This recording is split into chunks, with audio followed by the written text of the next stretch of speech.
Hey guys, welcome back to another video. It's your boy Mark. Today I'm showing you guys how to install and why I'm going to install these H&R Wheel Spacers.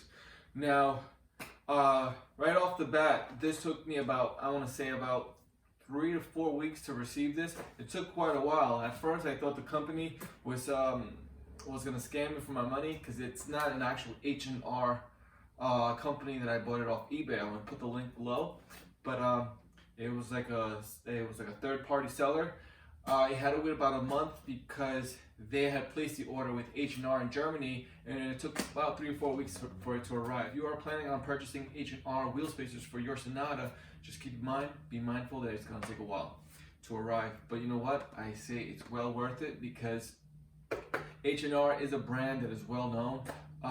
They don't skimp out with some cheap materials for your car. Their products are well solid. I'm gonna open this up and show you guys exactly what it contains. Now, why did I get the H&R wheel spacers for my Sonata? Again, for those that are following my car build, I have 19-inch Rspec Genesis wheels on the car. The back are 19 by 8.5. The front are 19 by 8. Now, the 10mm wheel spacers that I have here are only for my front, not the back. The back is fine. I may want to adjust the width a little bit on getting some spacers for that side, but right now 10mm is for the front. Again, it's 19 by 8. You're probably wondering why get wheel spacers if you can just get wider wheels. True, I can get wider wheels, but the reason why I don't want to get wider wheels is because I fell in love with these Rspec wheels. These are actually my second pair. The first pair that I got, take you back to a short story, was in 2012. Around 2010 to 2012, I first encountered the Genesis Rspec wheels, fell in love with them. I think Korean Auto Imports were selling them for $500 each wheel. So I was looking at about $2,000, not even including shipping. Don't ever buy anything from Korean Auto Imports. It's the worst company to buy anything from. They have the bad BBB rating. So in around 2012, I came across HyundaiForums.com. I went to the classified section and I found somebody from Tennessee that was selling their Rspec, the silver ones, for $450 or $400. Let's say $450 shipped. It was already all included. Got them. Bought some Continental Extreme DWS tires, spent about $1,000 on the whole installation and a little bit more, and it was awesome. So I started recording videos with the wheels, and again, I guess that's how I started gaining traction on YouTube because of the wheels. Well, in 2016, I decided to sell them because I roughed them up. Anybody that knows that parks in New York City, all those parallel parking, you're gonna have those wheels touch the curb and it hurts. That noise, that grinding noise when you scratch them, it's the worst noise to hear. Well, I scratched them up badly, not because I don't know how to park, just because I was in the middle of a phone call or I had people in the car, I wasn't paying attention, and I scuffed them up. So I sold them, and it was the worst thing to do. I sold them in 2016. I think I sold them for like $300. Then in 2016, all the way to 2020, I had made the mistake. I'm like, damn, why did I sell these wheels? I love those Rspec wheels. Well, so then I started going on Craigslist again. I started going on the Hyundai forums. I started going on eBay. Everywhere, they were either too expensive or the condition wasn't good. So short story, one of my videos that I did last year in 2020, I want to say July, I went on Facebook Marketplace and I found my Rspec wheels. They were $150. The main photo on the listing on Facebook Marketplace was one wheel. It was $150. But when I clicked on it, I saw multiple wheels. I saw the full set, but it still said $150. So I wasn't sure how much they were. I asked the guy if they were still available. Mind you, the listing was brand new. I continued every single day or every week or a couple of days. I would always go on listings searching Rspec wheels until I found those. So the guy responded and said, they're available. I'm not free today or tomorrow, but I'm available Saturday. So I told him, give me your address. I'll be there Saturday morning. He goes, come at 8 in the morning before I have to go to work. Cool. I send him a message. is it for the full set, $150 for the full set? He never responded. So I'm driving, saying to myself, damn, so that's about $600 for the full set for these wheels. The pictures weren't that good, I guess because it was a little dark. I'm saying to myself, they're in good condition, but they were probably painted or they're dusty. When I got there, I introduced myself. I'm telling you, this is upstate New York. I'm in Pennsylvania, so it was quite a drive. Go in there, we introduce each other.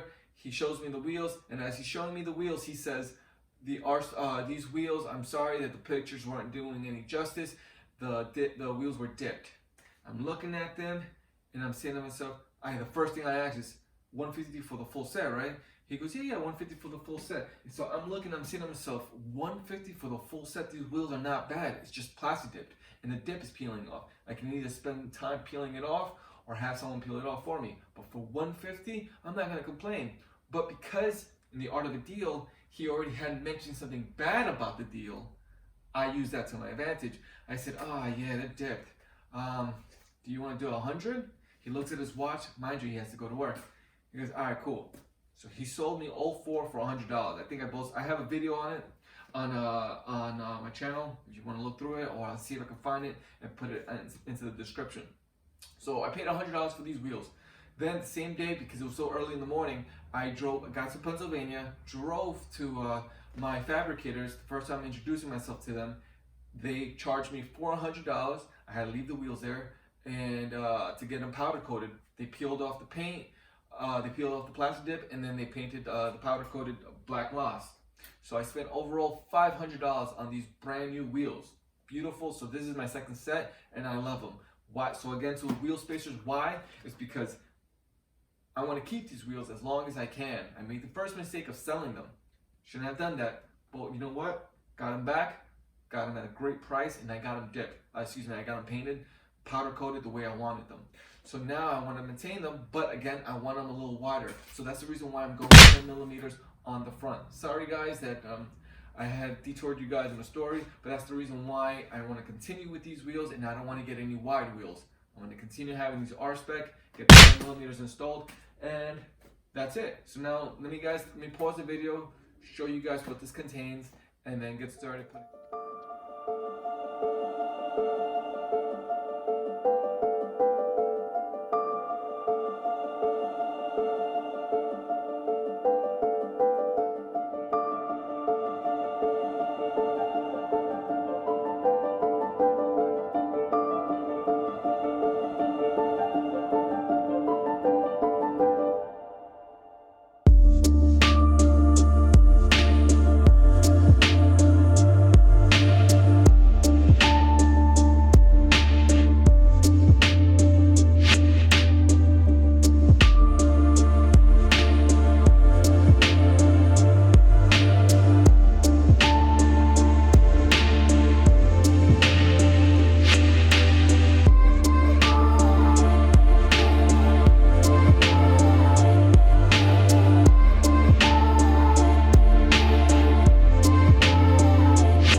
car jacked up, you have it stand at a flat surface, you're able to remove all lug nuts. Now the lug nuts that I have here, these are Gorilla lug nuts, and it comes with a special key. They all look identical, but it's a special key that you need to take to remove these. I'll put the link below on how much I paid for them, where you can get them. I think they're cool just because I like McGuard wheels. The only thing I don't like about them is that one always looks different than the others to show that it has a special key for that lug nut. I like the one where it keeps it all flush. They all look the same, but you need an actual key for it. So, remove them.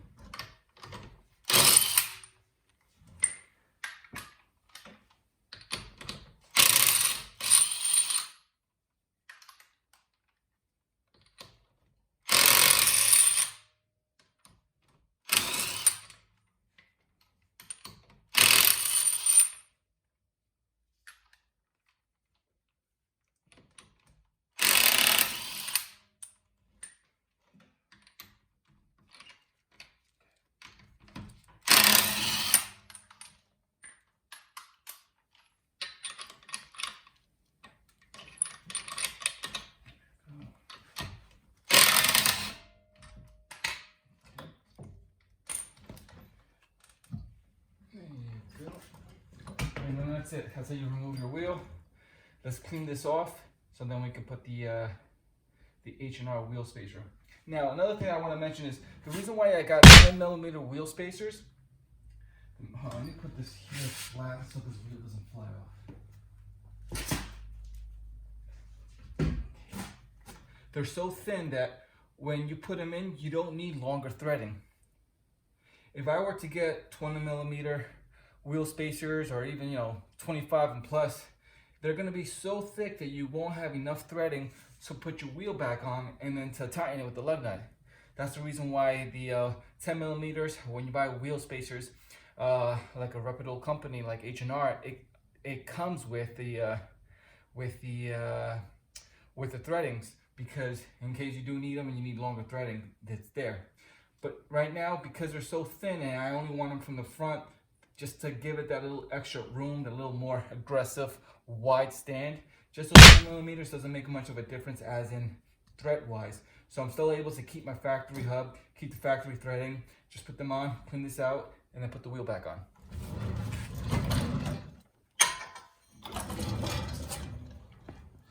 All right, so I took it out of the box. This is the 5mm wheel spacer from H&R. I'm gonna put it on now. See that groove right here? You make sure it sticks out so it goes onto your center bore as flush. Okay, and then that's it. I'm gonna put the wheel back on and I gotta go because it's already 4 o'clock. I gotta do the other side, and then I have to go to the post office and drop off some packages. But that's pretty much it. Now let me put the wheel back in. And now something that I want to mention, because you're dealing with just the wheel spacer and it's not the one that's already built in to have another threading, these you're gonna have to, every 100 miles for the first 500. So the first 100 mile, check your lug nuts, make sure they're tight. Do that again on the next 100 mile, and then on the next 100 miles until you reach 500 miles. Make sure you're always, every 100 miles, you're checking to make sure they're not loose, and if they are, you tighten them. Then once after you reach the 500 mile and you see that they're no longer moving, then just do it every other 500 miles. It's just for safekeeping. It's kind of a little bit of a maintenance to make sure that your lug nuts are not moving. All right, guys, so let me get to it.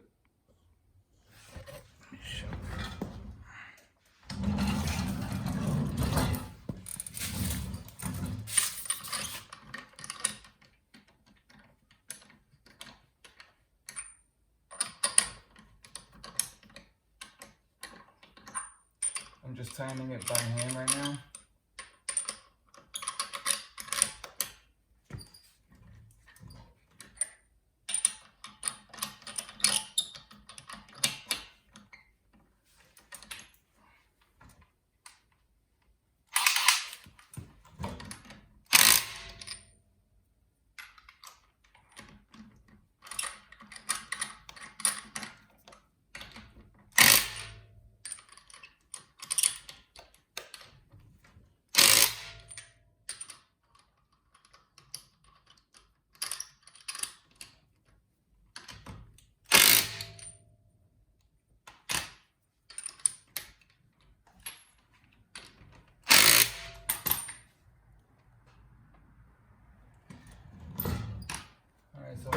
lower it down